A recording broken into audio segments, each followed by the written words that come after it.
This is Mac OS Ken. Apple responds to the DOJ Antitrust case. Apple Card may have a new backer soon. And OS updates for everything. It is Wednesday, the 30th of July, 2025. I'm Ken Ray, and this is news from Mac OS Ken. Brought to you by yours truly and supported by people like you, patrons through Patreon. Find out more and add your support at patreon.com/MacOSKen. Apple has responded to the lawsuit against it from the U.S. Department of Justice. In that response, MacRumors had the Cupertino company addressing individual complaints, calling out the people it says started the whole thing, and pointing to what it calls a dangerous precedent should the DOJ win. As a reminder, the report says the DOJ case took Apple to task for allegedly blocking so-called super apps that offer broad functionality like WeChat, or apps that offer mini-games and other multi-app features.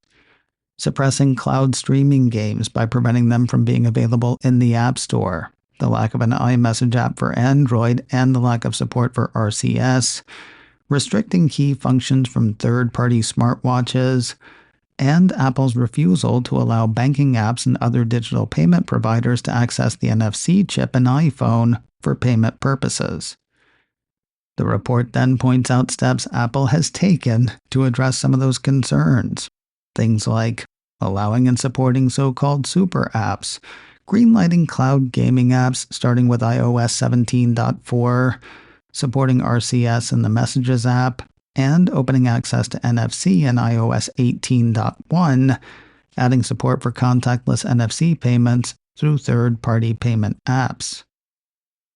As for who Apple says started it, the Cupertino company's response says ultimately this case is not about the millions of satisfied iPhone users or even the hundreds of thousands of iOS developers that enjoy economic success.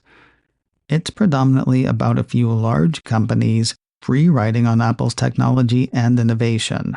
The complaint is a misguided plea for a judicial redesign of one of the most popular and innovative consumer products of all time under the guise of an antitrust case.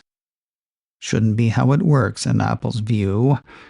Quoting the response again, the antitrust laws do not impose upon Apple a duty to design its own product in a way that would better suit its rivals at the expense of consumers, whose devices might be less secure, less private, and less intuitive as a result.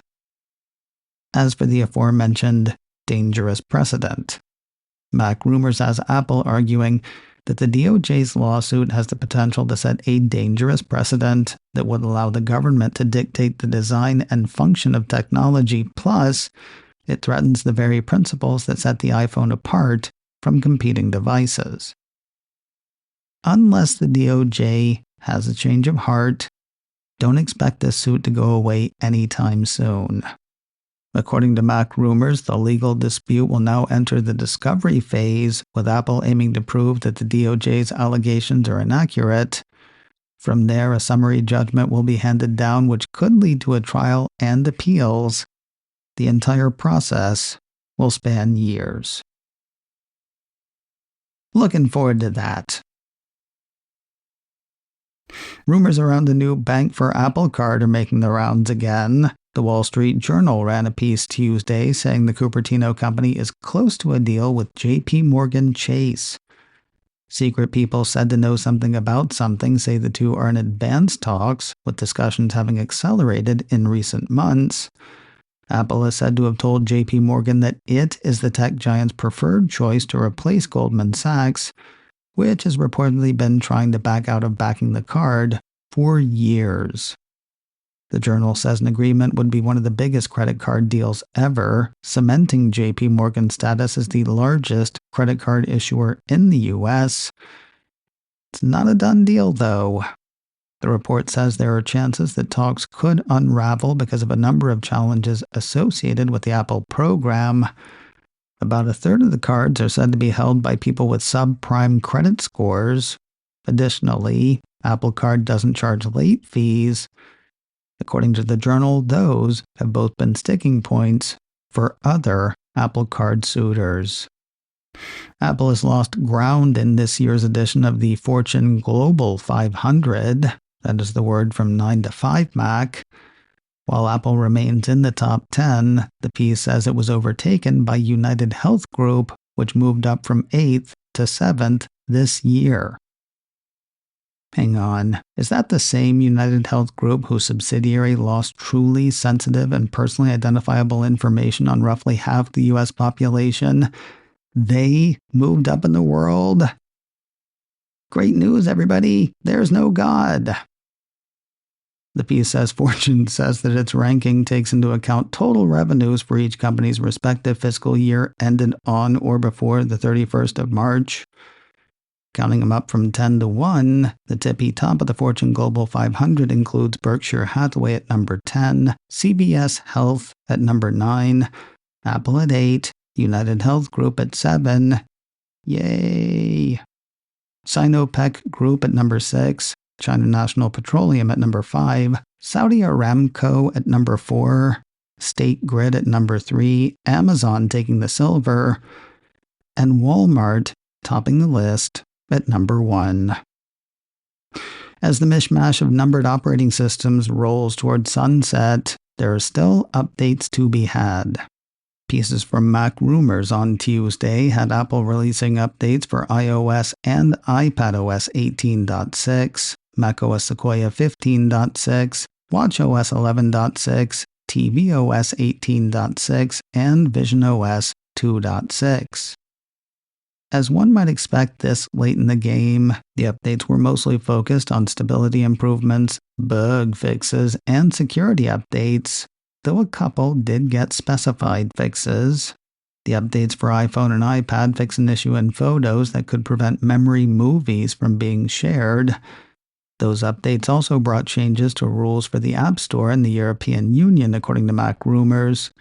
The report says EU iPhone and iPad users will see a new interface for installing alternative app marketplaces or apps from a developer's website.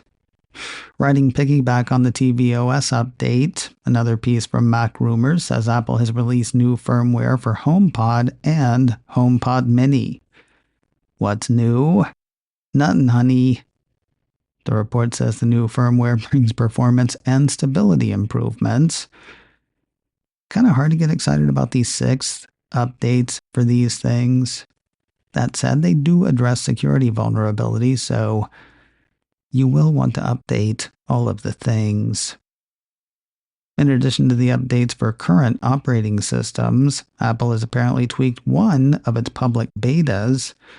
Yet another piece from Mac Rumors says Apple on Tuesday seeded updated beta firmware for AirPods Pro 2 and AirPods 4. No indication as to why that had to be updated out of sync with the rest, but updated it has been. It's available to test for developers and members of Apple's public testing program. Something interesting is going on with Apple manufacturing partner Foxconn. Apple Insider ran a piece Tuesday that had trading of Han Hai Precision Industry, the formal name of Foxconn. Yet trading of Han Hai was suspended on the Taiwan Stock Exchange ahead of an anticipated major announcement. According to a news release, the exchange announced trading in shares of Han Hai and the securities underlying the company will be halted starting from the 30th of July, pending the release of material information. Han Hai will apply for resumption of trading after the release of material information. The move is abnormal, though not unheard of. Apple Insider says reasons for it are usually good, like if a company is about to announce some news that will cause a major shift in market trading, like an investment or a merger. With Foxconn being Apple's biggest manufacturing partner, this news could affect the Cupertino company. Of course, with Foxconn into all kinds of things, the news may miss Apple entirely. Either way, kind of interesting. We'll find out more in the next couple of days. Speaking of manufacturing, Detroit's Apple Manufacturing Academy is opening in under a month. The Cupertino company, which is famous for having other companies do its manufacturing, issued a press release Tuesday explaining what the thing is and dropping an opening date. Now, before we go any further, yes, I know Apple has manufacturing expertise. You could argue that one of the most expert things they've done is hiring other companies to do the manufacturing. They do demand precision, though, and have no problem dropping manufacturing partners that can't cut the mustard precisely enough. Still sounds funny that a company famous for having other companies do its manufacturing is opening a manufacturing academy. But we press on.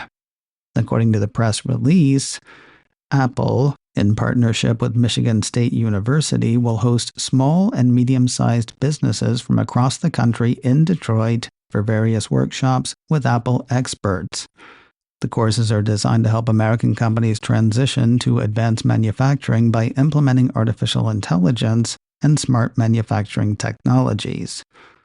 The release goes on to say that sessions will focus on machine learning and deep learning in manufacturing, automation in the product manufacturing industry, leveraging manufacturing data to improve product quality, applying digital technologies to enhance operations, and more. And more is like the Zeppo marks of lists. I will not be taking questions at this time. Later this year, the release says, the Academy will also offer virtual programming with a skills development curriculum that teaches workers vital skills like project management and manufacturing process optimization. The Detroit Academy is part of the $500 billion Apple plans to invest in the U.S. over the next 4 years. The Academy will start doing what it will do on the 19th of August. Apple's computer-generated natural history series is on its way back. Apple TV Plus issued a press release Tuesday heralding the return of Prehistoric Planet, focusing this time on the Ice Age.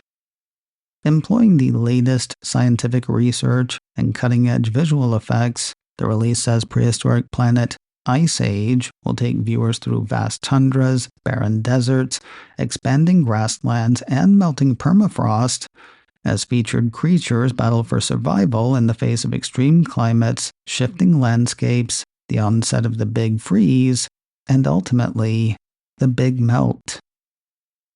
Woolly mammoths, snow sloths, saber-toothed tigers, Zeppo marks. Jon Favreau and Mike Gunton still act as executive producers. BBC Studios' Natural History Unit produces the show, with Tom Hiddleston stepping in to narrate. Looks like all 5 episodes will hit at once. The Ice Age begins again on Wednesday, the 26th of November, which is the day before Thanksgiving here in the States, which makes all 5 episodes hitting at once make perfect sense. A show with hit written all over it is coming sooner to Apple TV+. The Cupertino streamer issued another press release Tuesday teasing the thriller Down Cemetery Road. Describing the show, the release says when a house explodes in a quiet Oxford suburb and a girl disappears in the aftermath, neighbor Sarah Tucker becomes obsessed with finding her and enlists the help of private investigator Zoe Bohm. Zoe and Sarah suddenly find themselves in a complex conspiracy that reveals people long believed to be dead are still among the living, while the living are fast joining the dead. Yeah, okay, that sounds fine, but why do I say it's got hit written all over it? Because it stars Ruth Wilson, she's from Luther, and Emma Thompson, she's from, well, where do you even begin? And it's based on a series of books by Mick Herron, author of the books on which the Apple TV Plus hit Slow Horses is based. None of that guarantees a hit, but come on. 8 episodes planned for this one. The first 2 hit Apple TV Plus on Wednesday, the 29th of October. And finally today, word of a couple of weeks of video deals from Apple.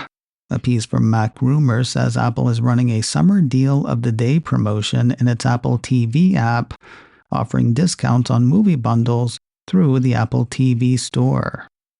What stinks is they're not saying what's coming, and by the time I tell you what's there, there's already something else there. For example, they had all 3 movies in the Hangover series on sale yesterday for $9.99. That would usually run $12.99 to $14.99 each, according to the piece, so savings sound decent. Mac Rumor says the initial deal of the day is number 1 of 14, so looks like it'll be happening for the next couple of weeks. If you are one to purchase such things, be on the lookout. macOS Ken, brought to you by me, and supported by people like you, patrons through Patreon. Find out more and add your support at patreon.com/macOSKen. Advertising handle by Backbeat Media, online at backbeatmedia.com. You can find me on Mastodon, macOSKen at mastodon.social. You can also send me an email, info@macOSKen.com. Until next time, that is news from macOS Ken. I'm Ken Ray.